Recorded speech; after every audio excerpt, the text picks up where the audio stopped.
Welcome to the webinar, How to Grow Your Agency to $1 million in 2019. I'm going to do a screen share. We've got a whole presentation set up for you, so it's going to be very exciting. Anytime throughout this presentation, also, if you want to ask questions, feel free to do it in the chat. We'll do a really long... Any questions you have are going to get answered, and hopefully they're answered during the presentation as well. So I'm going to do a screen share. We'll introduce Austin, and we'll get this going. First, I wanted to make sure, can you guys hear me? If you can hear me, put something down in the chat just so I can confirm that you are in. We'll wait a second on that. And then I'll do a screen share here. Yeah, feel free to let us know where you're from, guys, or what your business is about.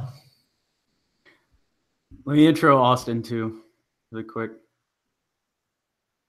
So this is Austin Mullins. He is our director of sales out at X27.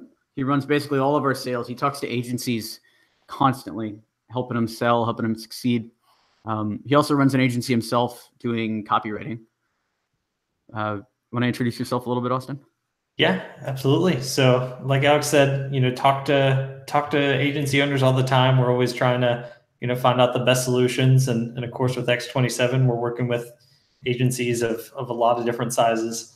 So I'm probably one of the few people that could give Alex a run for his money in terms of how many agency owners I've talked to. We hear the same challenges again and again, which is what kind of inspired this. Like, we've seen what gets people to $1 million in revenue and those who don't make it, like what they're kind of running up against. So that's why we created this.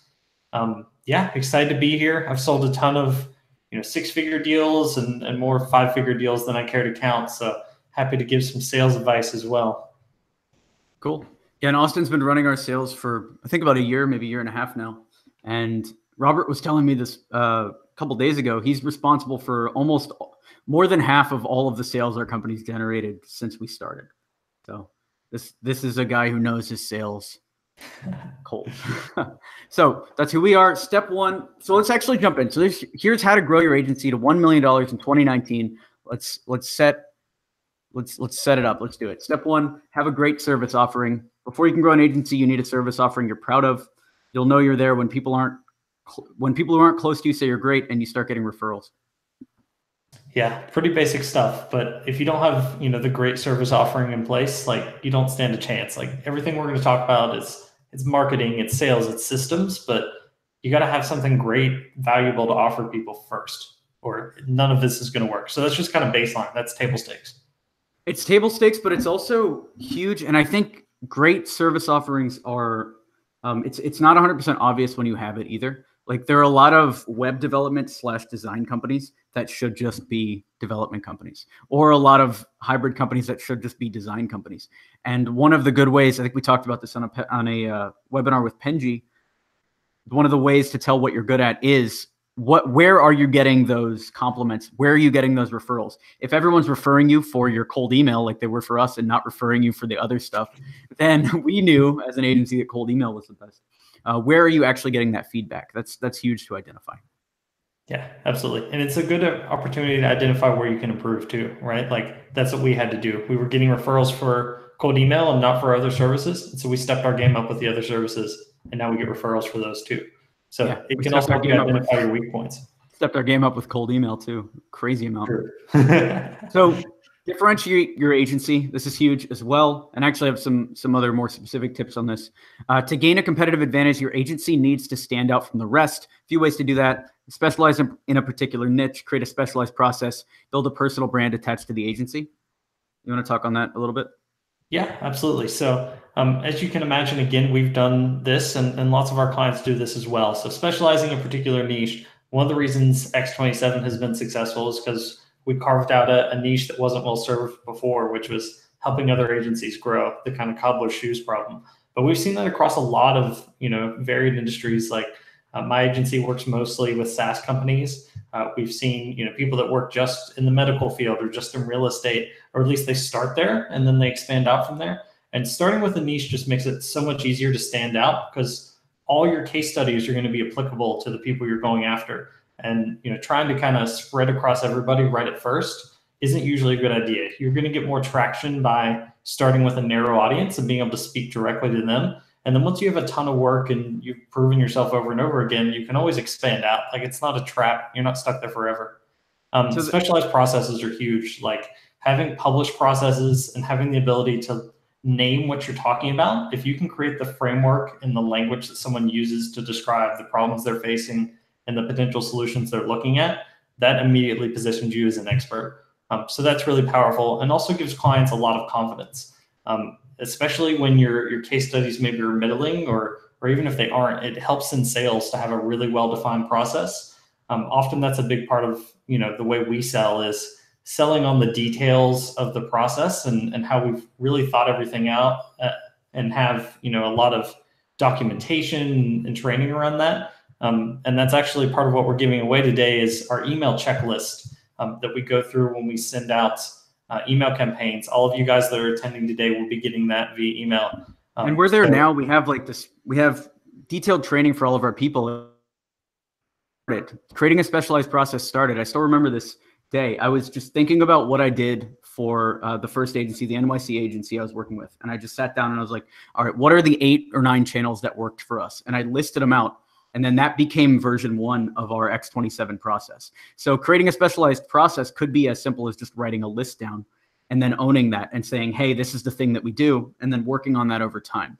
This isn't something that you have to think about too hard.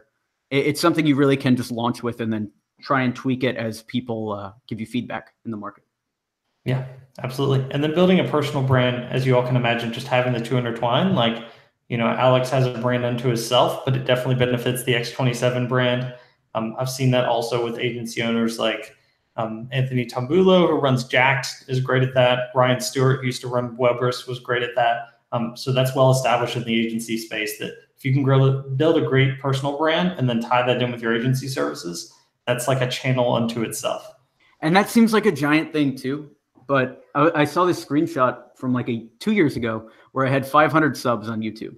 And even back then I was getting leads from YouTube. So if your videos and if your content and your personal brand, your blog posts, all of that, if it's resonating with a specific industry or it's talking about something that only you can talk about, I mean, you're going to get leads even with just a couple posts. It doesn't have to be this crazy, thousands of followers personal brand. Yeah, absolutely. That's the main thing I want to talk about, or the main thing we want to touch on here is if you're trying to get to $1 million in revenue, you can't see all of these big things that other agencies are doing and see them as things that are impossible. It's all about breaking it down to whatever those first steps are, second steps are, seeing it as an evolution and then going from there. So build your sales playbook. That's another thing. Like anything else in your agency, you need to perfect this process before you hand it off to an employee. Having faith in your business. Oh, so I added this. Having faith your business will work is not enough. This is actually a mistake we made with our video production company, where I went out there and I thought that Lorelia Pictures, people were going to buy these documentaries for $100K. No problem. So I hired a sales guy to start selling for us without ever having closed a deal. And we've got a bunch of deals in the pipeline, but I'm still on every single sales call trying to figure it out, because I made the same mistake that I didn't make at X27, which is you got to go out there, close deals consistently as the founder yourself. You figure out everything, and then only at that point hire a sales guy. It took us maybe 6 or 7 months before we hired our first 2 salespeople at X27. And even after that, it was a process. Austin, I think you've been here 1.5 years, 2 years now. Something like that. Before that, I think we had 6, maybe 7 salespeople that we went through before Austin. And so if we had outsourced to them first, we would have had no learnings going in. So we're going to talk about sales and get into a little bit more detail on the spin selling thing, which is actually a really helpful framework for figuring this out. But that's the big thing, is you got to make sure you're doing it yourself, and having faith in your business is not enough. You have to have real money that you've closed. Yeah, absolutely. And if you can't do that as the founder, it's probably a sign you need a co-founder. But most of you can do it.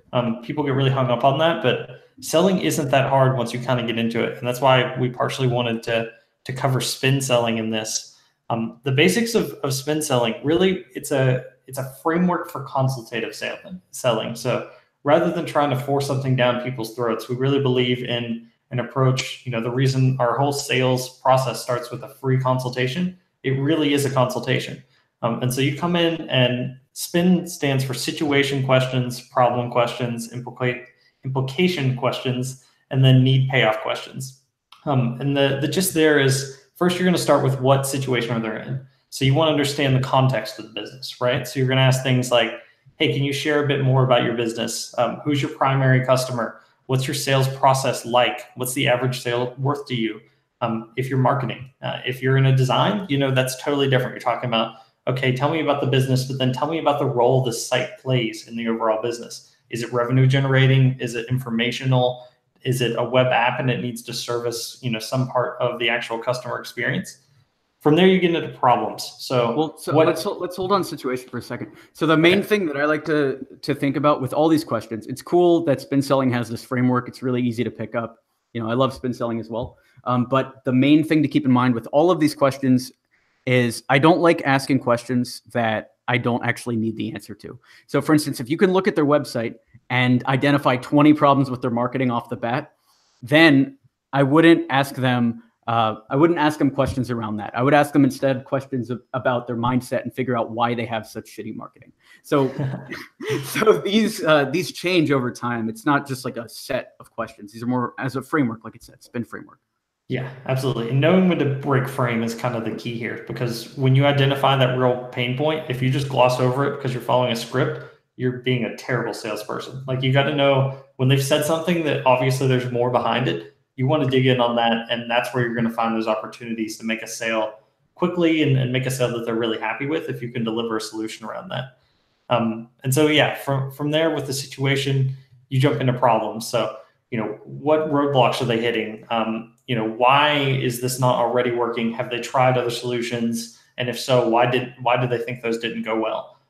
Oftentimes in the agency world, you're not the first agency they've worked with, and they might have not liked their previous experience if they're talking to you. So that can be, something interesting, or maybe they're just having trouble getting it out the door internally. There could be a lot of different problems. Implications really just build on that. So it's, if this problem persists, what impact does it have? So is it hurting your sales that your marketing sucks, that this website sucks, that your conversion rate is low?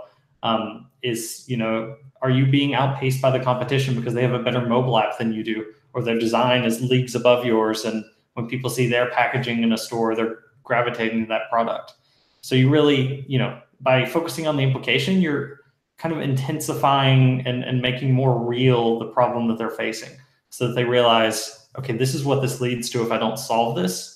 And then from there, you're trying to get to the needs. So you're going to position your services, if they really are, as the solution. Obviously, if you don't have the solution, I would just point them towards what you think the actual solution is, and you'll build goodwill, and more than likely they will come back at some point.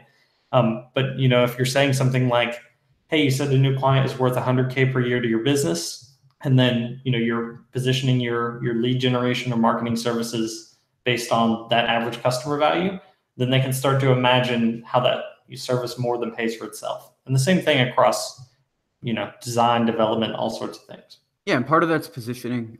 How do you normally answer these questions how do you respond to their answers? So you ask a situation question, they say something, and then you say what? I'd love some quick examples. Yeah. So often I ask, one of the first things I ask on a sales call is, okay, can you kind of, give me the background here of what's already working and what sort of support are you looking for? And then where do you want to go next with your business? Because oftentimes the support they're looking for won't really get them there. So I get that kind of situation from that.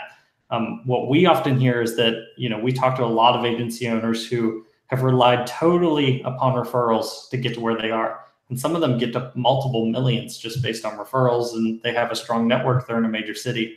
But then they run into all sorts of problems where now I've hired all these people, and I don't know if I can meet payroll every month because referrals are inconsistent. Or I have salespeople, and when we generate leads via other means, say we send outbound emails, they don't know how to close them because they're used to people that have come in, have already read our marketing materials, and they kind of like us already. They kind of trust us already. But when we get these colder leads, they don't know how to build that rapport on a sales call. So often we run into those sorts of things, and then we are talking about, okay, we have a potential solution to that. We've seen cases like this. And again, let's also imagine what the implication of that is, right? if you continue to rely upon referrals, you might not make payroll and you have to let people go, or you have to not take profit for multiple quarters or be able to pay yourself. So there are lots of bad situations, and then it becomes an easier sale because we're solving real problems and we're just taking it through in a very consultative, logical way that really taps into, the real problems they're facing and a genuine solution. With us, for us, it has guarantees even tied to it. So it makes the whole sales process easier when you engineer things that way. I love the opportunity there too, because for us, like if an agency owner tells me they're getting most of their sales from referrals, I'll say something similar to Austin, but then there's also that giant opportunity. If people are already being referred to you, let's optimize that process, right? What's your close rate? If people are referring you customers and you're only closing 25% of them, how do we get that to 50%? How do we get that to 75%? Then also, how do we use those referrals, or how do we use cold email to get you more clients that are going to refer you more clients? Because that is, if you're so strong at getting referrals, let's get you more clients in different industries that are going to refer you people that you would never get otherwise. Mm-hmm.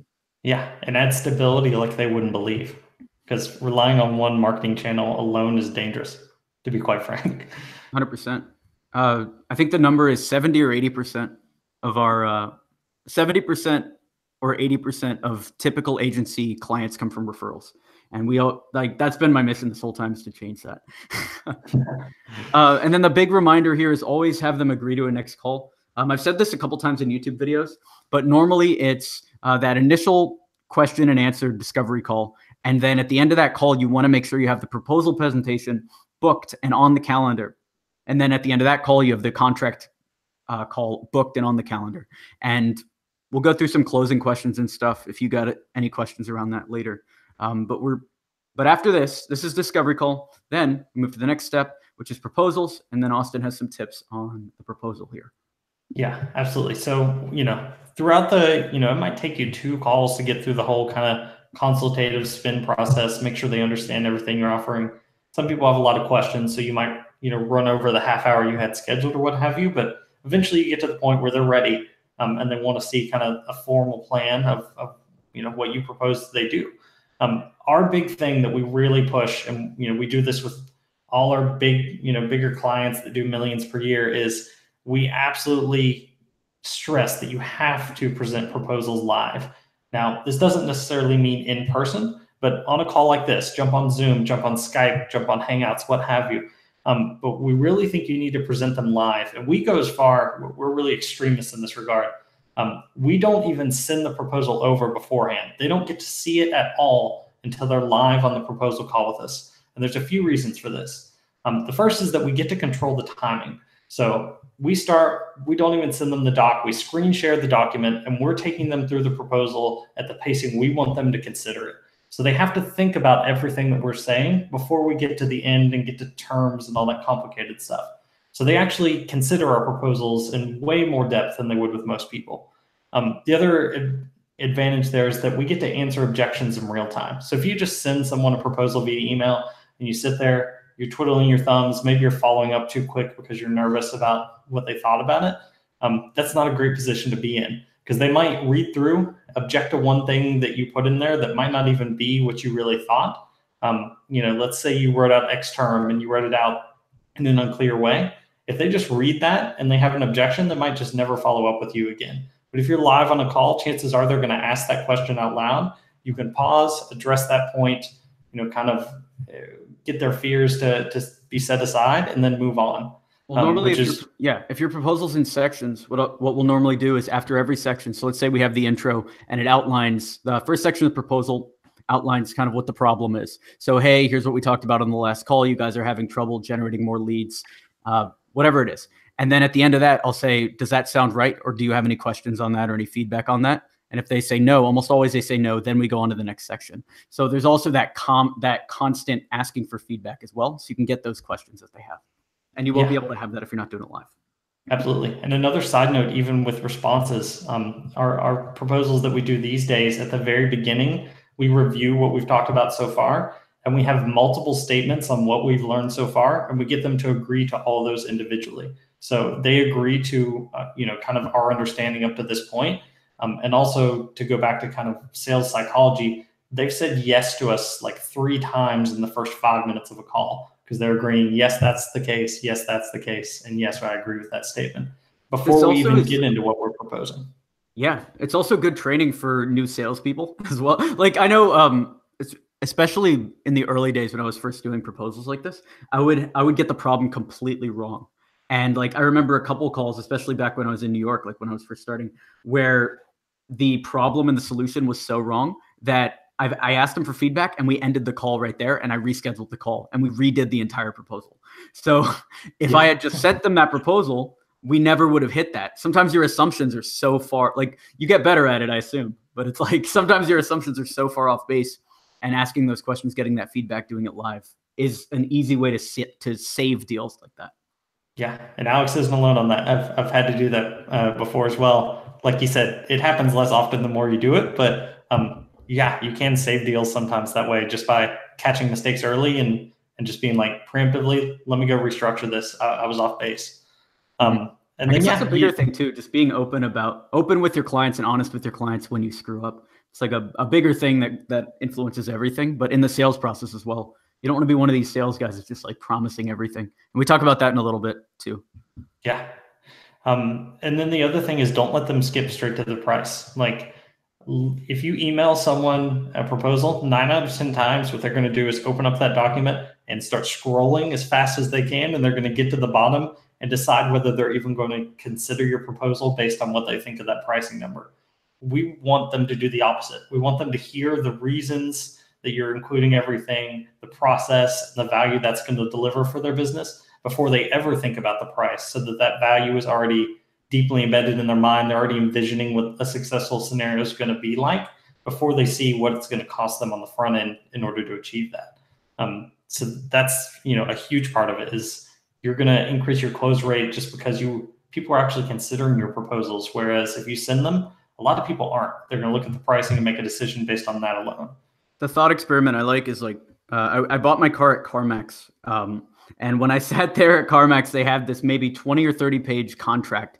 And the dude at CarMax just went through it point by point, everything that it meant. And then at the end, I was just ready to sign, I got a very bad loan from CarMax, but it's because he ran through the whole document. If he had just handed me this like 30-page contract, odds are I would have bought my car somewhere else, probably with somebody that ran through the contract. So it's the same thing buying B2B as it would be buying a car. And that comes back to just getting into the customer's mind, thinking what would their ideal buying process be, and then delivering on that process. Yeah, absolutely. And you want to guide them too. Don't let your customer lead the sales process. It's your job to lead that. They will want to be led. In some cases, they'll make you jump through hoops for like an RFP or something. But in 9 out of 10 cases, you want to lead the entire sales process, including making them jump on this call and go through the pacing with you. And then they can have it. They can have the doc or a recording of the presentation after the fact. I know our successful deals that have been sold. So we've sold a bunch from RFPs, especially mobile apps and websites and stuff like that. And our successful deals have come from when we hit every single point in the RFP, delivered it to them to get that initial meeting. And then during the presentation, we're pitching something completely different. Like I remember a couple of our RFP presentations were just questions in the doc or whatever. Like we did a presentation and it was just like, what are your biggest problems when it comes to technology on the Regents board, for example?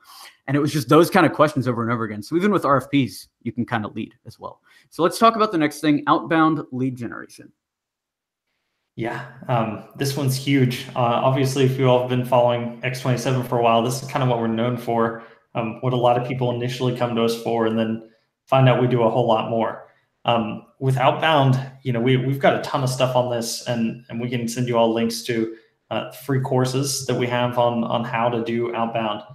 I think some of our biggest tips are, especially as outbound has become more competitive, we have doubled down on customization versus mass emails. It's like if you've seen that screenshot there, the number of recipients, the largest merge there only has 40 people. There are many people who are sending out mail merges with hundreds or thousands of people, and we're beating them every day in terms of our open rates, our click rates, our reply rates, meeting booked rates, what have you. This is probably the worst thing about this YouTube. Like I love doing this YouTube channel. I love showing everything, but I'll get emails. Like I got an email 2 days ago. Some guy was like, "Hey Alex, can you give me feedback on this cold email? It's not working as effectively as it could." And he's had the script attached, and it was the script from from like one of the videos. It was just copy pasted how we get clients. So it's like especially marketing and a lot of these niches, if there is a template that you're using online, it is most likely being used by dozens and dozens of people. People have seen this template before. So you really have to start customizing and you got to start writing your own scripts. Yeah. And beyond even that, take merge tags beyond information you can get easily.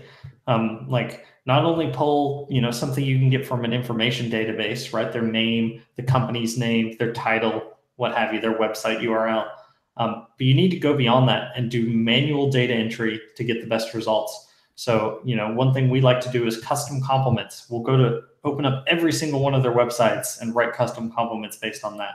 Or, we might stalk them on social media and comment on the sports team they like or something like that. But doing that manual work and showing, especially at the very beginning of your first email, that you really know exactly who you're talking to and that there's a reason you're reaching out to them specifically goes a long way in terms of all the results you're going to get from that campaign. And it seems like something you can outsource. And we made that mistake for about a year or more, thinking we didn't need the customization. And ever since we started doing it hardcore for every single one of our clients, I mean, our results speak for themselves here in this screenshot. I wish we could show you the screenshots from our clients where we're emailing Fortune 500 companies and billion-dollar brands. But it's insane the amount of people that will respond at huge companies if you've just taken the time to personalize it a little bit. Yeah, absolutely. And again, we're going to talk about that all day, but we're going to have a Q&A at the end. I was about to say, if you have specific questions, guys, happy to answer it. This is the other side of it, inbound marketing. And we went ahead and we ranked these in order of effectiveness in terms of like quickness of the win. So if you really want to get to $1 million in revenue in 2019, hitting all of these is pretty important. Referrals and network opportunities, like we talked about, 70% of most of our agency clients, 70% or more of their clients come from referrals. So getting your clients to recommend other clients is huge, very necessary, and also scary. Like Austin, what do you what do you recommend? What's your referral strategy? Yeah, there's a lot to it. One of the biggest things you can do is make sure you're following up with people really regularly. Even once they leave companies, we've seen that be huge. Like just because a contact you had leaves a company is actually almost always a good opportunity for you because they're going to get a job somewhere else if they're good at what they do. And there's a good chance they're going to want to bring you along with them if they were happy with your work at the last company. People often stay in similar industries and they have a good tendency to bring their vendors, their agencies along. Even if it takes a while. So staying in touch with people is huge. And it's not using people as like one-off deals. I keep using examples from like a couple days ago. I don't know why I'm so in it, but I literally like Monday, somebody who I had talked to 2 years ago, I had asked him a question when I was first getting a job. He just reached out to me and he was like, "Hey, saw one of your posts on LinkedIn. Do you have any cold email advice?" So it's like constantly being out there, constantly talking to your referrals or doing some of these other stuff, content marketing, like all of this stuff is huge because just because somebody in your network doesn't have money to spend right now, doesn't have a need right now, doesn't mean that they're worthless. Yeah, absolutely. Especially if they're going to be climbing in their career, they're even more valuable to stay in touch with because ideally you're only talking to top performers. Like, come on. Yeah. And then I guess the other thing is like not being afraid to ask and make it easy for people. So, there's a lot to be said for asking regularly when clients are doing well, asking them, very frankly, is a normal part of your process. Work it into either if you're project-based, work it into wrap-ups. If you're retainer-based, work it into certain, quarterly targets. But that's another thing. Actually, that's another thing that's huge is identifying when that ideal time is. So for instance, for marketing services, what we've found, so we do year-long deals. We've actually found at the end of month 2 or the end of month 3 is the best time to ask for referrals because that's when they've seen initial results, they're excited, and they aren't used to working with us yet. Like you get to month 7, month 8, maybe some people will refer you, but when they've just signed on, they're going to be the biggest advocates. I've also found actually back when I was doing leads at Inspire Beats, our biggest time for new referrals was actually right after they signed the contract and before we started work. So it's identifying when those times are to ask. Because if you wait too long, sometimes people won't refer you. Or if you wait till a dead spot, everything goes in waves, especially like if you're building a mobile app and you're a little late, you can't ask for a referral at that point. So you gotta find out exactly when the right times are too, and it's going to repeat itself. Yeah, absolutely. And then another couple things you can do is make it easy for them. So often providing like a rough script for them to use to introduce you is huge. Save people the mental energy. Like as much as you can take the burden off them and make it easy, that's fantastic.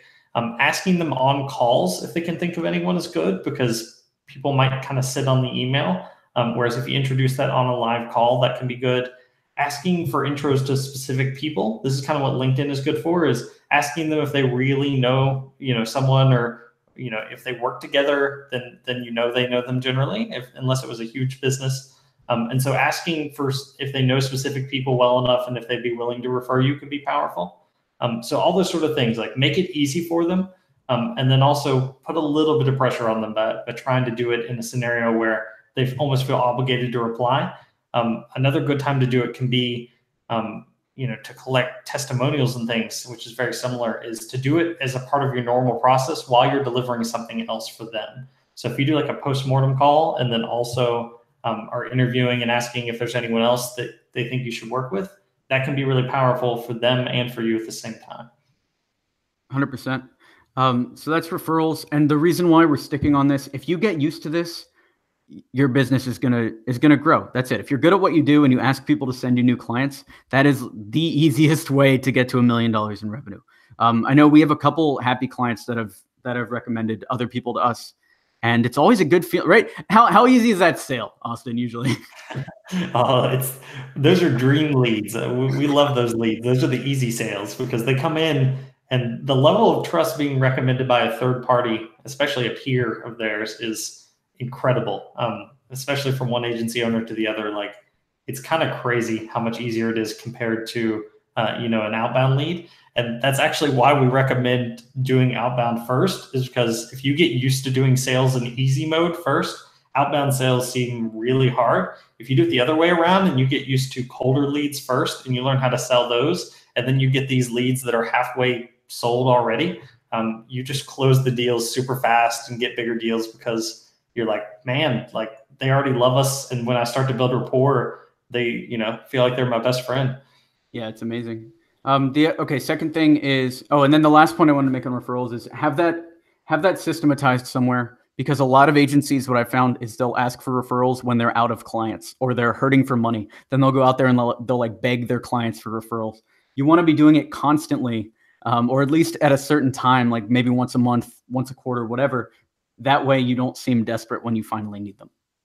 Yeah. And look out for when you're overperforming too. That's a great time. If you deliver something early or you blow a target out of the water, like use their happy, elevated emotional state. They're more likely to recommend you and do so very enthusiastically when they're just psyched about how well things are going. For sure. All right. We've got 10 minutes left, so we're going to go quicker now. I know we've been talking a lot. SEO is huge. I know one of my big weaknesses, one thing I've never actually been able to grasp, is ranking sites, except on YouTube, we seem to be doing pretty good. But that's why I said starting with directories, because the thing that has worked for us when it comes to SEO is finding places that are already ranking highly and then ranking highly in those places. So that's searching keywords around your niche and then finding things, finding these directories of sites. So for instance, if you're looking for a local business, you might search like maids in LA and Yelp is there, like true, whatever. There's all these sites there, you rank there. For agencies, it's clutch.co or anywhere you like. If you search mobile app development in New York City and trying to get on those, that's been huge. And that's actually the same for any of our clients. You search the keywords around what people search, and then the biggest win is getting on these directories and getting on these sites that already exist.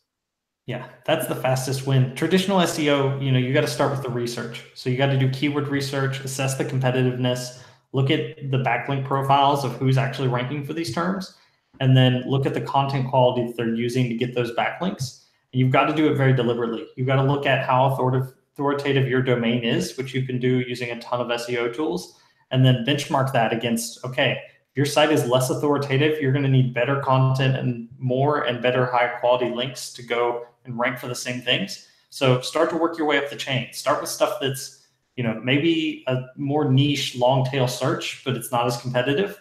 and start to get those rankings early on. And then you can kind of, work your way to having a site that's authoritative enough to compete for big terms, which is where the payoff really happens. But even those long tail terms, they add up. If you consistently execute on that and have a really well thought out, logical content and distribution process. So many people forget the distribution, but outbound works for link building and PR too. We do that internally. And if you do that in a strategic way, you can start to rank beyond even the directories, which are the quick win. Yeah, directories are the short term. You can get leads within like a month or two. SEO is like much longer term, but it pays off so much more. Content marketing is also huge. The big thing that we tweaked with our content that we're writing for clients is we never recommend anything that's not tied to a case study for one of our clients. So for instance, we'll write an article for a client and it's about, like UX best practices in the restaurant industry. Instead of going out and talking about what we found on Google, every single one of those stories, or at least the beginning of that article, always ties back to something that specific agency had done in the restaurant industry or has seen. Maybe they haven't implemented it, but they're actually into personally. And that's where most of these content marketers get it wrong. Most of the content you buy online isn't tied to you personally. And usually it's as simple as asking one question to the founder, like, hey, what do you think about restaurant apps? They say one or two sentences and then doing your research on top of that. And that's something that most agencies get wrong when it comes to content. Yeah, absolutely. And then also offering content upgrades can be huge. Like if you want to turn, a lot of article views into leads, or at least people in your newsletter that you can start to nurture into leads, offer them something, right? Like offer them something genuinely valuable that is gated. They got to enter their email address to get it. Not the whole article. Wait till they read it all. Only the people that got through it, that really enjoyed it, are reading your bio and such. But at the tail end there, offering them something else that they can have, that they can use, especially if it's actionable, is a huge way to start collecting email addresses and start to build that kind of snowball, which is this last point, is leads generated from nurturing efforts. If you start to build a list over time, that can be really valuable. Not everybody's ready to buy today or this quarter or maybe even this year. Some people really research things before they get into them, or they happen to be in one business now, but they have an interest in another area, and then they end up jumping as part of their career. So starting to build those lists now of people that aren't quite ready, and then regularly following up with them, delivering value that isn't always transactional, will eventually bring them back in. And those are great leads too. Yeah, one thing we've been testing with our newsletter that's actually doubled our open rates in the last like 3 weeks has been value-packed emails. And I'm sure you guys see it if you're on the list. But every single email, we're doing 5 a week now based on our YouTube videos that each one delivers value. Whereas before we were just kind of giving case studies and stuff like that, which actually converted as well. But this is better. Our open rate's higher. Most newsletters do it wrong. And that's because there's no soul and there's no reason why you're actually reaching out to your people. So for instance, let's say you sell video production.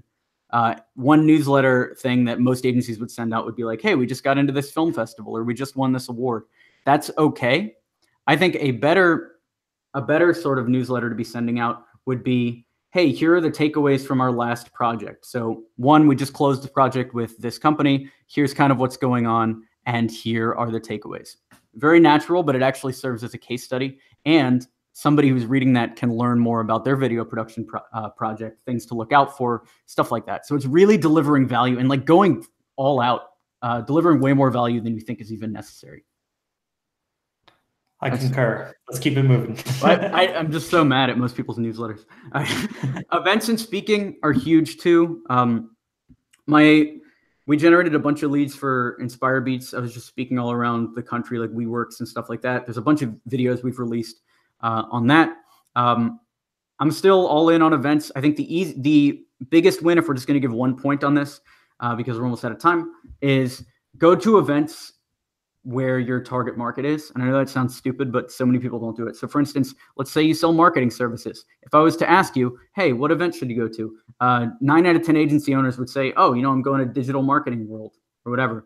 But that's not where you should be. You should actually be at, a medical conference or a conference for, a conference for people in the consumer packaged good industries, in the CPG industry, things like that.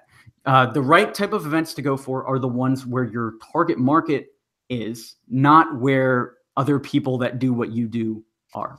Simple as that. It's. I don't know why more people don't do it. Probably because it's boring to go to a medical conference if you're a marketer. But you're one of the few in the room. And also, if you ask questions while you're there and say what you do at the beginning of the question, I've seen that work for people. So even if you're not able to speak, it's too big an event. When they do panels, get up and introduce yourself. I'm so and so. I do SEO for medical device companies. Blah blah blah blah. Ask an insightful question.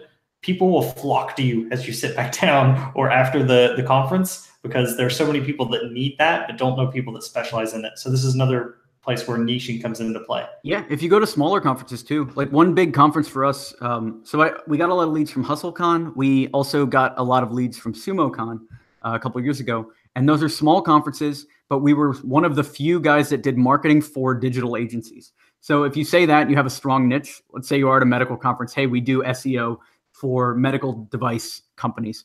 Anyone that runs a medical device company will tell their friends who you are, and you'll start hearing your name going around. Like people will come up to you just throughout the conference if you're there. Just like not even being a speaker, just going in there. All right, next one is creating repeatable processes for your company. This is more of an advanced strategy. So once you got all these leads coming in, making sure that everything you do is scalable. One of the big things that we do is write everything down in checklists. Austin has a bunch of videos made too in our X27 marketing training portal that we use internally. That's hugely valuable. And actually, we're giving away a checklist of the actual checklist we use internally for our cold emails. We'll have that for everyone who signs up. Yeah, this becomes huge as you're hiring and scaling. The more detailed and easy to follow you can make these processes, the less quality control you're going to have to do. And also to some degree, the less you're going to have to pay for people, because if you don't have well-oriented processes, you have to hire everyone that's like management level and can figure it out. But you can only do that so long, right? You hire directors or VPs, and then below that, you don't want to keep hiring people at that level because they're too expensive. So work with your directors, VPs, co-founders, and build out these awesome processes that other people can follow, and then encourage them to iterate on them and provide suggestions so that you continue to kind of stay with the curve of the latest trends. And it's a never-ending project, but it's hugely valuable. And also for a new employee onboarding, just being able to point them to, here's everything, follow this, and then talk to me when you are kind of screwing up, and then check in with them. Makes it so much easier than having to actually walk everyone through all these processes individually. It's amazing how fast people will level up too. So on our marketing team for Alex Berman marketing, like all this stuff, like our inbound lead generation thing for X27, we have Ronaldo and Div and me on the team. Ronaldo recently left to go finish like a doctorate or something. He's like a physicist or something crazy like that. But we were able to get Div trained up in days, basically, because everything was written down. It was completely seamless. And actually, we're able to improve the processes from there because Div had his own ideas. So that's just a great example of, if you have everything written down, you'll just keep getting stronger and stronger. And then the job becomes keeping people accountable to the checklists that you create, which is a skill in itself. Like Tierra does that amazing on the X27 team. Yeah, absolutely. All right. Repeatable processes. Dude, we got so much. We got to go way quicker. Contracts and legal considerations. Yeah, best option, hire a lawyer. That's the only way you're going to be completely sure you've got everything nailed down. Make sure they specialize in either the type of business you do. Often it's a state level consideration too. So keep that in mind. Get them to work with you to create a great contract. Second best option is there are contract shops out there that create templates that let you know kind of what states they're valid for. You can just Google contract shop and then whatever agency services you provide. I'm sure you'll find some. If you want a head start, we give away, it's a little bit outdated, but not much. This is what we were using like 6 months ago. Our contract that we booked hundreds of thousands, if not millions in revenue using that contract. You can get that at x27marketing.com/contract. And then just the kind of sideline cheeky note here is, when you're signing new clients, often they will want to redline your contracts where their lawyers look it over and suggest changes. If you have a well thought out contract, that won't happen as much, but it still happens some.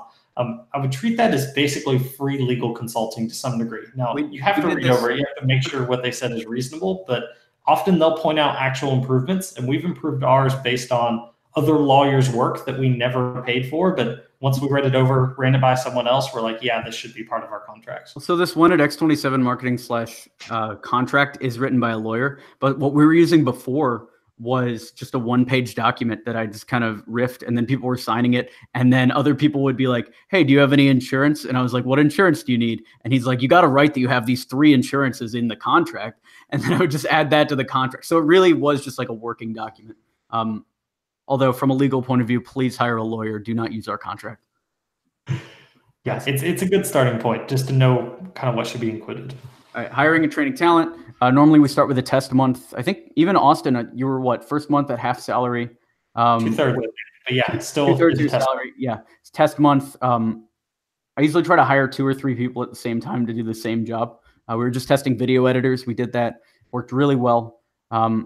And so test month, prepare the training beforehand, know exactly what they're going to do, and then meet with them as often as possible. A lot of the mistakes that people make come from lack of communication. And if you're just pinging these people that you hire constantly and getting them used to asking you questions, you will get them in such a good spot so quick. It's amazing. It's amazing how fast you can do it. Even Alex and I did that early on. Like I talked to the guy every day when we first started, probably twice a day. And now we have to talk like once a week because everything's worked out. But early on, you got to keep that steady, constant communication. And they'll bring you the problems if you're kind of proactive about it. Yeah, we barely even talk once a week. I know with our product team, we talk once a week as well. And I talk once a week with Robert, same exact way. You ramp them up with one-on-ones. Then people kind of want to, like Austin, once a week's probably too much for us to be talking to each other. Like we probably don't even want to be talking to each other once a week. It gets boring once someone's got their stuff down, you know? It's like, all right, just tell me about the wins and the problems, and other than that, I'm good. All right.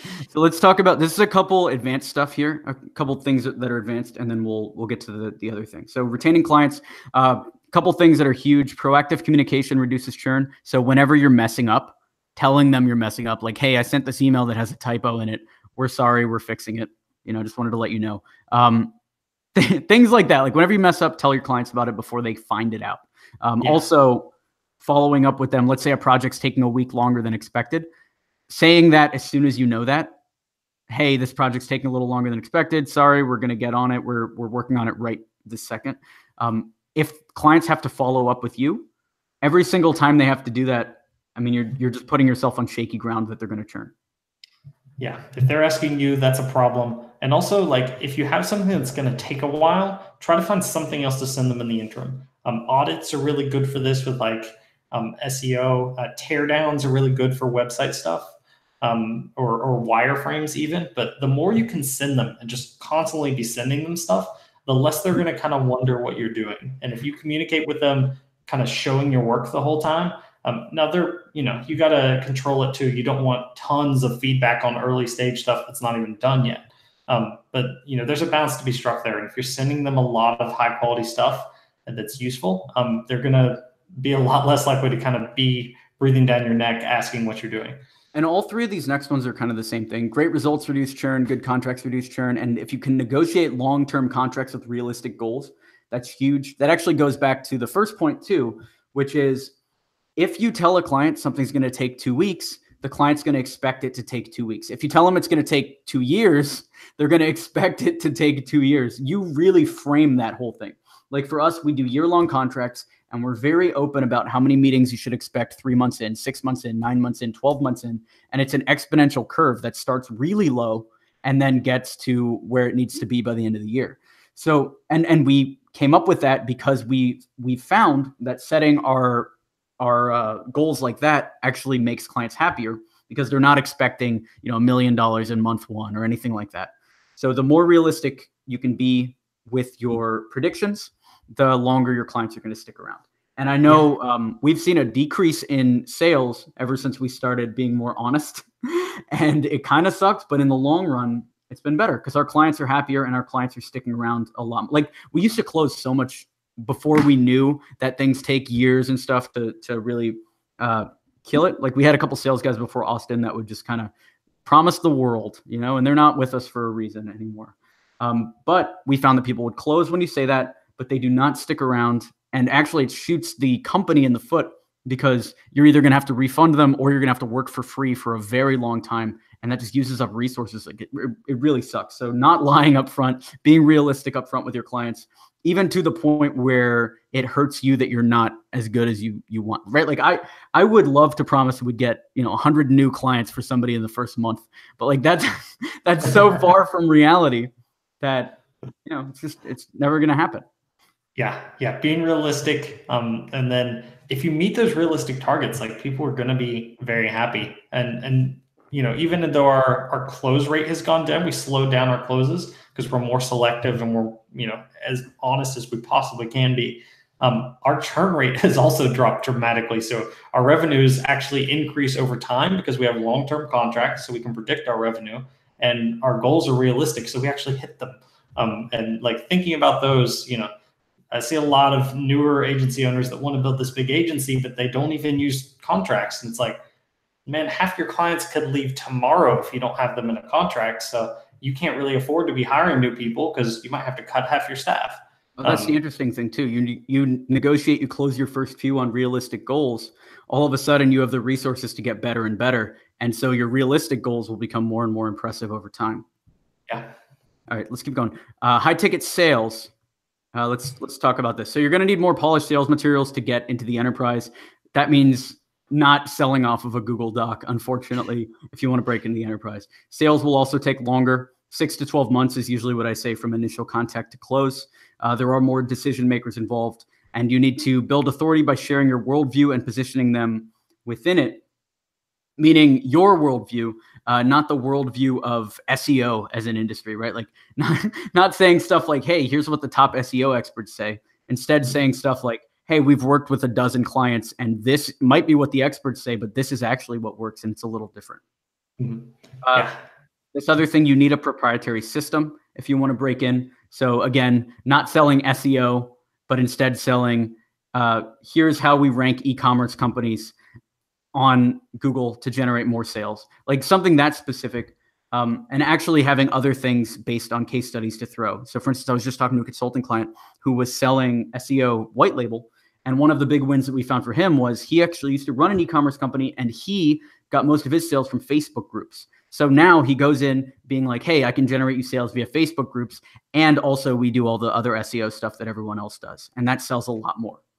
And then more proof. Also, corporate types are super risk averse. So the more proof you have, the better you'll do. The more case studies and the more client referrals, things like that. Yeah, absolutely.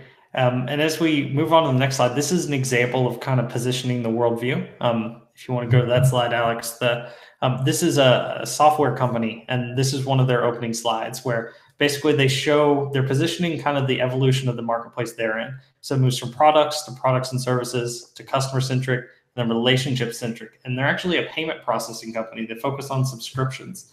And that's their point, is that it's no longer one-off transactions, it's now recurring. But because they start with really polished materials and they start with the big picture view of how the world is changing, then they move into, okay, there's going to be winners, there's going to be losers. Here's why they're going to be winners and losers. Let's imagine you're one of the winners, and then positioning themselves as the solution. And that's sort of big picture down to granular, and then having it really polished in a presentation that's, dynamic, that you jump people right into and then let them ask questions, is a big part of selling to the enterprise. They get a lot of polish. I love this stuff. And I used to think all of this stuff was bullshit. I still do, right? Because I'm looking at this, I'm like, I could come up with this.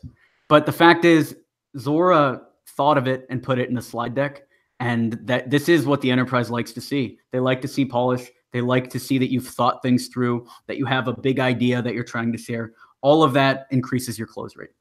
Yeah, and they closed a $100 million funding round based on the growth numbers. Because people resonate with this kind of stuff. They really do. And you could make your own version of this. This is sitting down for 20 minutes and trying to figure it out and then putting it into a slide deck. Yep. All right. The goal, remember why you got into this, I assume, is to free up your time so you can focus on other stuff. Nobody wants to be day-to-day in an agency. Nobody really wants to be day-to-day in any business that they're not fully passionate about. So you free up your time. You can retire to the beach, which I've done, and you get bored really quick. Option B is starting a clothing company. Basically free up your time so you can do some other stuff. And that's huge. So we actually have something to share with you today, which is the Agency Accelerator. It is actually a thing that'll allow you to grow your agency considerably within the next 12 months, ideally get to $1 million in revenue, although we can't promise that legally. Group intensive training to break through roadblocks, 2 calls per month with me and with Austin, group training to review the proven growth system that we have, more accountability with the private Slack community, stuff like that. This is what we're launching today. Yeah, absolutely. This is going to be small groups, guys. So this is designed to give you the roadmap and walk you through it and actually hold you accountable to, what we're really going to be doing here is trying to get you to the point that you can do $1 million a year in revenue. Lots of people know the pieces, right? Like this is what we just did. We kind of laid out the roadmap for you. This is what needs to be done. We haven't gone into the details because we don't have 4 days to talk through all the different details of this. But that's what this program is designed for, is we're going to walk you through month by month. We have 1 call per month that's instructional, where we talk about here's how we actually execute on this. We're going to dive deep into the weeds. We're going to give you the processes as much as we can, give you examples, show you how to do it. And then we're also going to have 1 other that's either a hot seat, and this is going to be a small group. So everyone jumps on camera, they get to talk, and we can walk through specific issues that certain people are having. You can learn from that. Or we might also occasionally do guest speakers. So if we need to bring in a legal expert or something like that, then we'll bring them in and have them talk about, okay, this aspect, if it's something that we feel they'd be better able to teach you about. Yeah, the goal is we want everyone to be in as good a spot as possible so they can start growing, going through the common stuff, and then making sure you're working too. Accountability is huge. So we have these things, differentiating your agency from the competition, how to approach the discovery. So this is week by week kind of what we're going through, month by month, what we're going through over the next year of 2019, growing your agency to $1 million in revenue. Differentiating your agency, how to approach discovery and qualification, mastering proposals, outbound lead generation, inbound, building repeatable processes, hiring talent, using events, contracts, other legal stuff, client retention, high ticket sales, how to free up your time so you can live while still growing the business. This is all stuff that we've done now, which I think is unbelievable that we've been able to do all this stuff. It's crazy. But now we're teaching it. I feel comfortable. We feel comfortable teaching it. And just to kind of frame it for you, the cost of working with X27 right now is between $4,000 and $25,000 a month, depending on what we are doing for you. 4 hours of consulting with me one-on-one would be about $2,000 a month or more, depending on how the pricing is. Agency Accelerator, we're doing for $1,000 a month.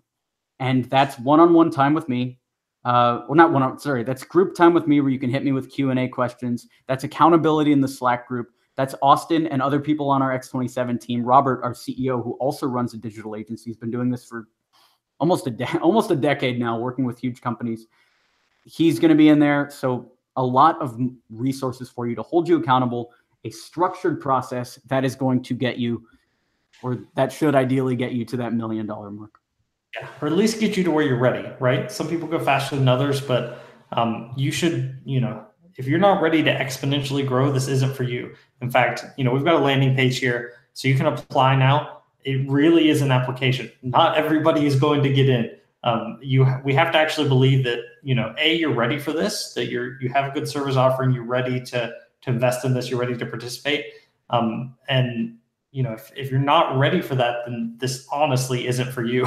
But check it out. Check out that page over there. We're going to stay here for questions. We're going to do a bunch of Q&A. Yeah, about the whole presentation, about Accelerator, what have you. We're here for it.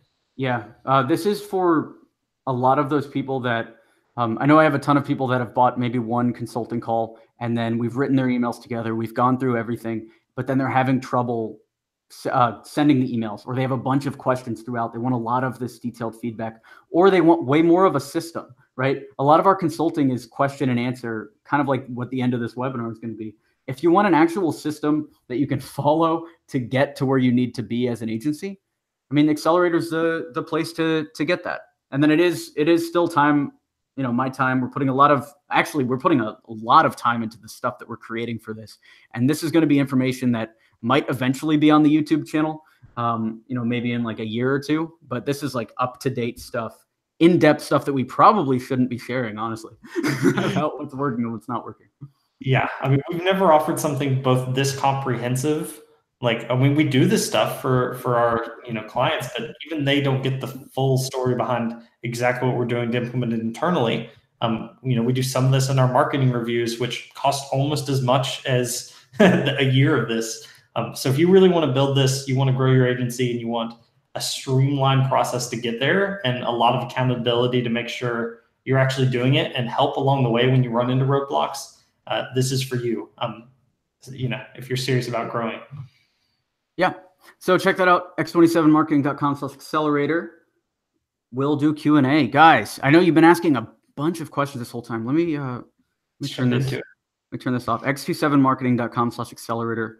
I'll put a link down in the bottom too. I want to see you, you know? I feel like I've been hiding my face this whole time. And it's a limitation with Google Hangouts. I'll put a link here.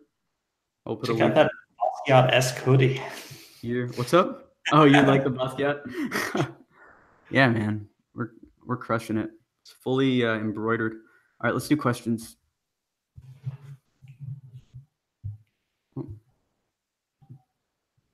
So, question from, well, actually, Ashley said, X27 sounds like an awesome place to work at. It was not a question, but thank you. It is. Mateus says, X27 accelerator application with 2 stars over his eyes in this emoji. So that's awesome. You guys are asking if you can have the presentation after this. I think so. Yeah. Why not? Yeah, I think we're going to be putting a recording up, aren't we?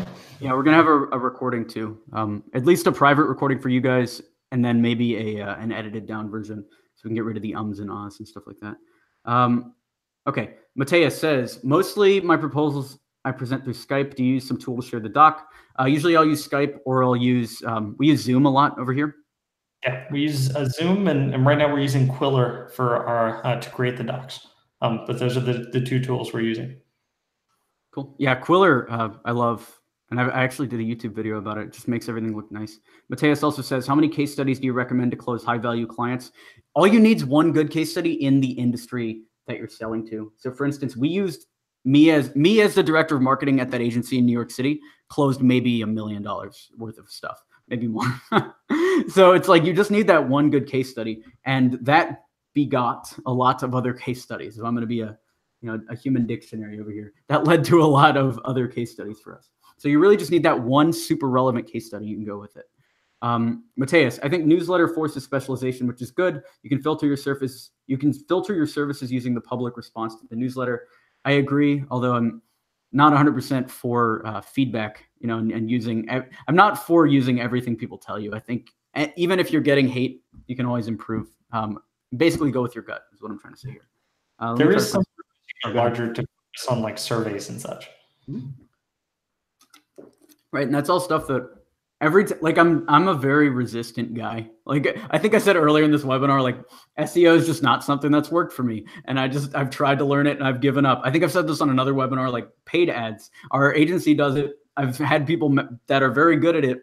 They do it. And I'm just not into it. So I don't learn it. Same with copywriting. Like I keep my copy very to the point because I tried doing the normal copy thing like Gary Halpert and I just couldn't get into it. Direct response is rough. Yeah, it's all rough. It's all skill. Okay. Here's Oheen Porter. How can I get to 1,000 per month even as a teenager? I think the big thing for you is to get that out of your mind that you're just a teenager, because nobody knows how old you are online. And if you're worried about looking young, don't do video calls. Yeah.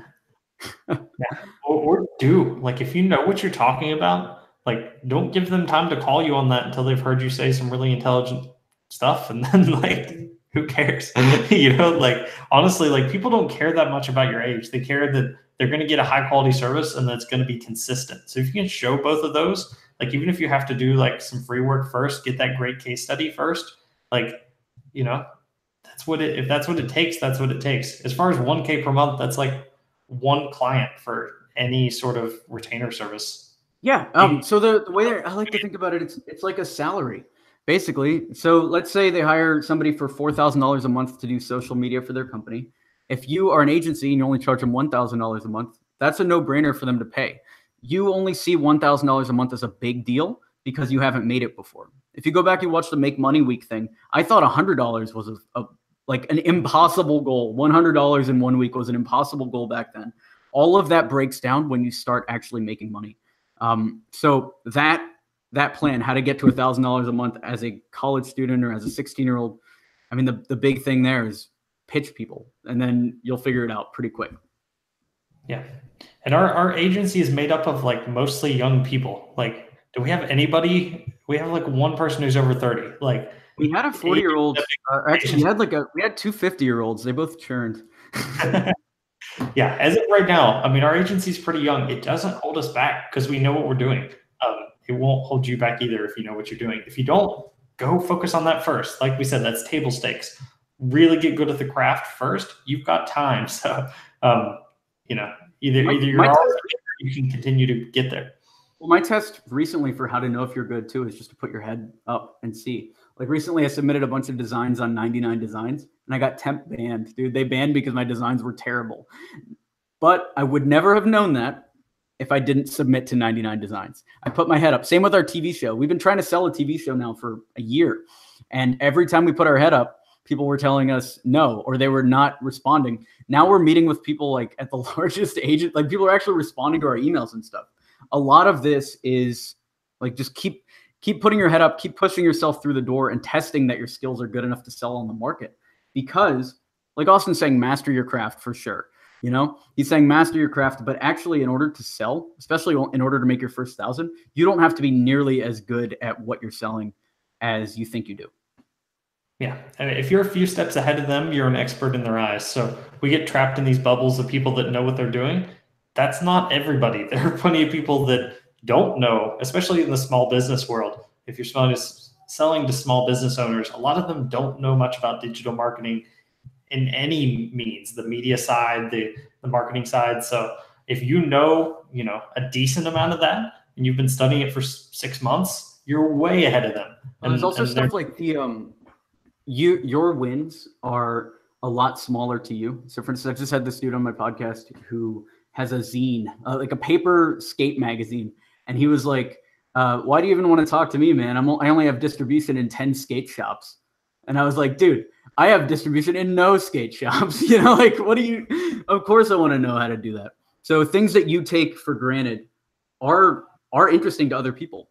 And those little wins for you, like I remember I wrote an ebook maybe 4 years ago, or maybe 5 years ago, whatever. I wrote this ebook and I put it on Amazon, and we sold like 200 copies. And it was like this garbage thing, like how to succeed at your bucket list. But I was telling my friend that for my resume, and I was like, should I put this on here? Made 200 sales of an ebook? That sounds so low. He's like, yeah, definitely put that on there. And I remember when I was being interviewed for jobs, people would bring that up. They'd be like, oh, you wrote a book? That's amazing. So for me, selling 200 copies was nothing. That was embarrassing, like to the point where I didn't want to put it on the resume. But for them, that's impressive. That's impressive for them. So you just never know. Yeah, lots of people just don't know, and so you're easily an expert. To move on to another question here, Ashley asked. Sounds like Ashley has a PR agency. Has 2 clients, one who owns a vintage watch shop that does $2 million a year, and another who's a real estate guy who owns 61 doors in Idaho, and is asking how can they approach people like that are at the top of their field and convince them that personal branding is important. So it depends. It might not be personal branding. It might be their company's branding. Talking about in terms of how to sell PR, what I've seen the most experienced PR agencies do is they will steal information from ad budgets and approximate the reach they get to that. So instead of saying, okay, we got you featured in this magazine that you've never heard of and on this industry blog, what they do instead is benchmark to what that would have cost if you were paying for the same level of attention via pay-per-click. And so then they get the same sort of reporting that an ads team gets, and they make it a lot more concrete by basically looking at, okay, what would it cost to advertise to the same audience? And then approximating that out, kind of multiplying it and creating great reports. That's what I see the leaders do. So that's what I would recommend you do. And then in terms of how do you get in front of them, you need to find a lead pool, which Alex has talked about a lot. You got to find where all these people are, so conferences, directories, things like that, and start to build lists, at least for outbound marketing. Of course, you can do the same sort of thing you're doing and get in front of wherever they're reading. So don't be afraid to use your skills to promote your own stuff. And the big thing is the very first thing Austin said, I think, is huge. So how do you know these guys even need personal branding? Will they get value from personal branding, or are you selling them bullshit? In order to get people to buy, you need to fully believe in your service. I know that sounds kind of cliche, but as a luxury watch manufacturer, what is my list of priorities, right? Do I want to sell more watches? Is that probably priority number one, dude? Are my watches breaking down? Do I need to improve my negotiation skills with my vendors? Like, thinking that way and then trying to create a service that fits in there, rather than thinking, oh, I can do personal branding. Why don't I try to sell it to this guy? Kind of flipping it on its head is where you'll start resonating a lot more. Yeah, it's better to serve an audience than to try to peddle a service to whatever audience you think will fit. And then also with personal branding, it's it's personal, right? Like, they have to be the type of person that's comfortable with doing that sort of thing. So you might get further with talking about how you can further the reach of their company's name, even if that means they have to act as a spokesperson or something. Yeah, 100%. Okay, so Muhammad Kuma says, yo, what up, Alex? What up, dog? I'm considering joining. Why is this better than booking a call with you? So booking a call with me, you'll get basically 1 hour of my time. It's actually super valuable. We have almost 100% success rate with our clients. We go through, we rewrite all the email scripts, everything like that. But what I found on a lot of these calls are, especially after call number 1, where we go for a full hour, a lot of these calls will be 15 minutes broken up into 4 chunks, or like they'll be spread out over a big amount of time. And so our people are paying money just for that, where they really need accountability, or they have questions that maybe I can't answer, but somebody on my team can answer, things like that. That's where Accelerator really becomes valuable. If you really want a system to follow, you want homework assignments, you want that structure, rather than, me scatterbrainedly giving you recommendations. That's where you're really going to get the value from.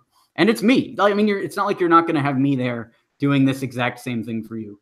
And we're allowing you to get super in-depth on these questions. Usually I don't answer questions if they're too specific to a company without generalizing it. In the Accelerator, we're going to be able to do what we do on consults, which is write email scripts for people, identify places where they're stuck, brainstorm, try to find like these little valuable nuggets that sometimes just taking an outside point of view allows you to find. Things like that. That's why Accelerator is going to be good. Yeah, I think the structure is the biggest piece. Like, Alex is amazing at taking a specific business issue, even if it's, a slightly different agency or whatever, and finding a way for you to solve that, test through it, get that solved. And like, that's a lot of what people do, is they come with a specific problem on those calls, they work through it in 1 or 2 calls, and then they walk away happy with the end result of that.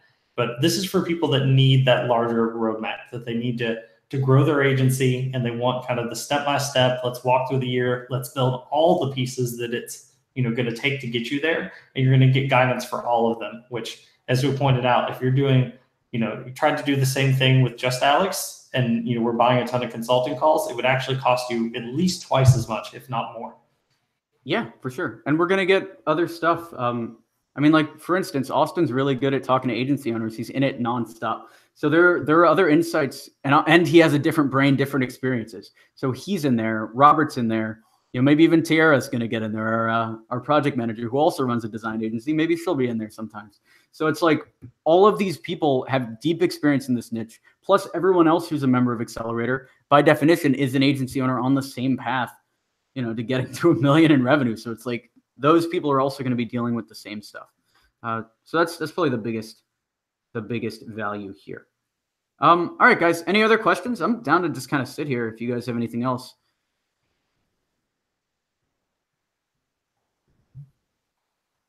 Looks like we've got a kind of a follow-up from Ashley saying the person that they were talking about wants to be the next Gary Vee, so personal branding is important to them. I think that goes back to then use the numbers, right? Like, approximate it and like build your sales process, like show them the value. That goes back to look at the spin method like we were talking about. And then part of that is equating the implications of their problems. And you can also do implications the other way, not the implication of a problem, but particularly when you're selling to an owner, the implication of an upside of, what would this mean in terms of growth?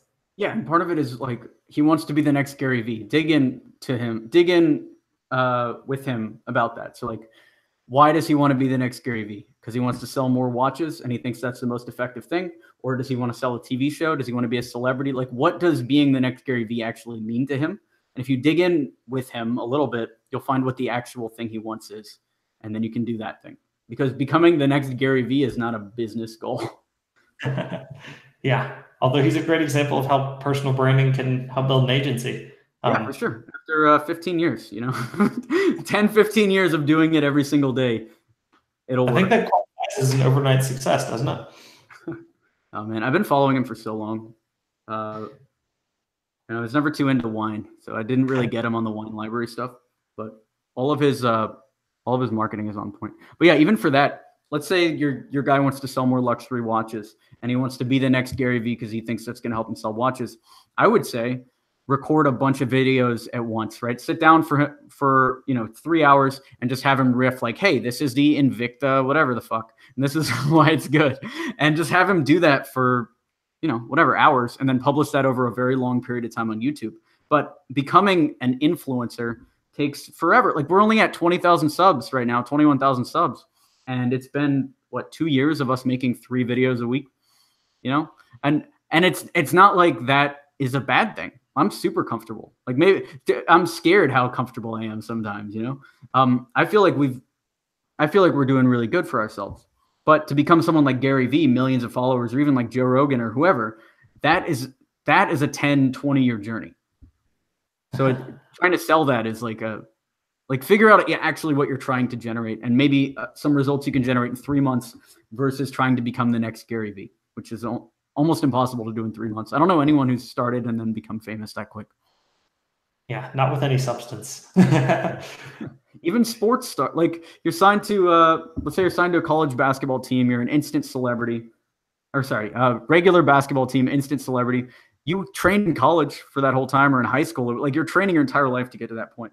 So even if your definition is becoming a celebrity, that mastery always happens first. So, yeah. I stretched it with the sports analogy. I couldn't name 3 basketball players. I'd be hard pressed. We're not sports guys. All right, 10x MBA business consulting. Can you clarify what you mean? You're talking about a repost, but I think I might have missed the beginning of your question. Okay, 10x, the repost. I don't want to be a party pooper. I'm just very curious. Oh, you want to know when we're going to repost this? We're going to send a replay of this webinar to everybody that's signed up like immediately. As soon as this is published on YouTube, which is right after. Your party is not pooped. And actually, 10x MBA business consulting. Who's that? Grant Cardone kind of owns 10x, even though it's kind of becoming like pretty generic. I would try to pick your own thing. Ashley says, which industry do you guys think needs personal branding? I'm thinking real estate. Ashley says, LMAO, he hates Invicta and he already has a YouTube channel with 50K subs. Dude, okay, so all of this comes back to that specific customer figuring out what the actual goal is. If he has a YouTube channel with 50K subs and he wants to sell more watches, maybe the value is optimizing his videos. Like, what does becoming the next Gary Vee mean to that guy, right? Maybe it's adding 2 or 3 tweaks to his videos and it's sold not as personal branding, it's sold as YouTube optimization. And actually, you tell me that's your business, YouTube optimization is your business. Now I could find thousands of people that would need this. Or even YouTube optimization in the luxury watch niche. There's hundreds, if not thousands of people you can work with. So it's talking backwards and getting that specific. Yeah. By the way, dude, do an accelerator, man. Come on. Or it's conversion optimization for the website. Like if all the traffic's there, but it's not converting, maybe it's that. If he has 50K subs, that's huge. If they're all in the watch niche, that's a giant opportunity. Becoming the next Gary Vee doesn't mean anything though. Like how would he know when that goal is hit? Think about it this way. Gary Vee didn't want to be the next anyone. Like he just set out to do a thing and it happened to work out really well. But that's also like above average. Gary Vee is trying to become the next Tony Robbins, if I was going to guess. You think so? I don't know. Just recently. We can't talk too much about Gary Vee for real though. Yeah, let's move on.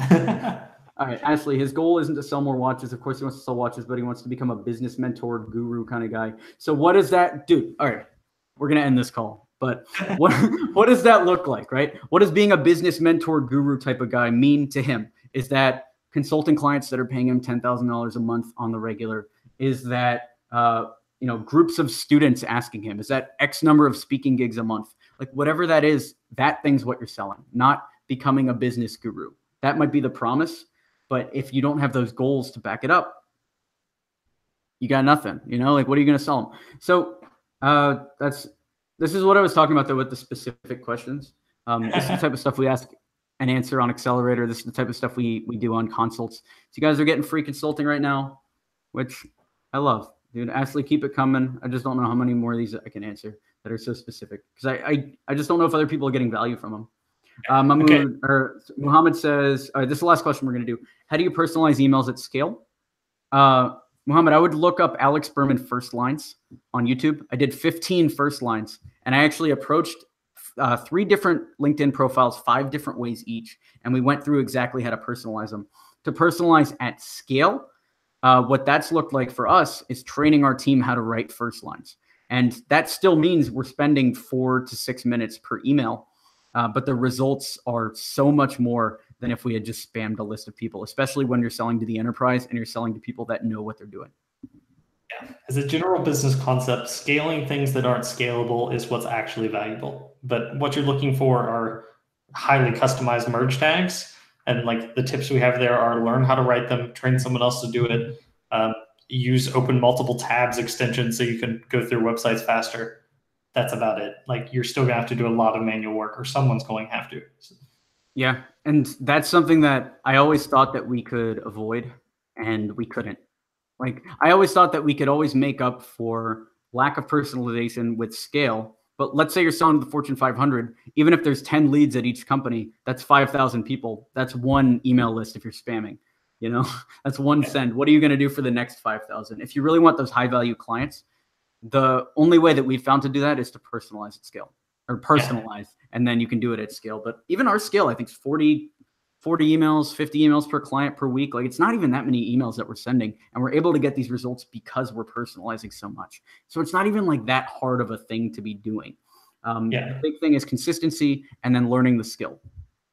Yeah, and knowing what you're talking about for that specific industry is a big deal. I see you're asking like if it's possible to have a VA do this.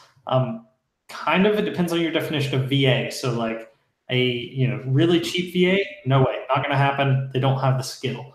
A higher end VA that has is really great at the language that they're writing in, at least in terms of the written abilities, and then also knows a lot about the industry that you're having them do these compliments or these custom lines for.